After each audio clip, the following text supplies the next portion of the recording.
Hello friends, നെല്ലറയുടെ chicken 65 masala use ചെയ്ത് നമുക്കൊരു ചിക്കൻ 65 ഉണ്ടാക്കിയാലോ. അതിനായി ഞാൻ ചിക്കനിലേക്ക് ആദ്യം തന്നെ ആവശ്യത്തിനുള്ള ഉപ്പിട്ട് കൊടുക്കുന്നുണ്ട്. ഇനി ആവശ്യത്തിനുള്ള മസാല ഇട്ട് കൊടുക്കുക. ഇവിടെ ഞാൻ നെല്ലറയുടെ ചിക്കൻ 65 മസാലയാണ് ഇട്ട് കൊടുക്കുന്നുണ്ട്. ഞാനൊരു 3 സ്പൂണോളം ഇട്ട് കൊടുത്തിട്ടുണ്ട്.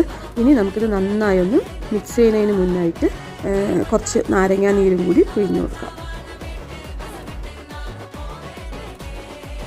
ഇനി നമുക്കിത് നന്നായി ഒന്ന് മിക്സ് ചെയ്തെടുക്കാം.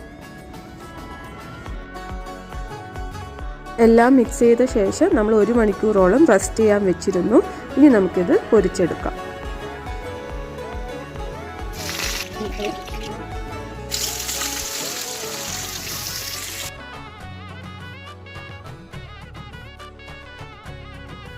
അങ്ങനെ നമ്മുടെ നെല്ലറയുടെ ചിക്കൻ 65 ഇവിടെ റെഡി ആയിട്ടുണ്ട്. നിങ്ങൾ ഇതുപോലെ ഉണ്ടാക്കി നോക്കി ഫീഡ്ബാക്ക് അറിയിക്കാൻ മറക്കരുത്.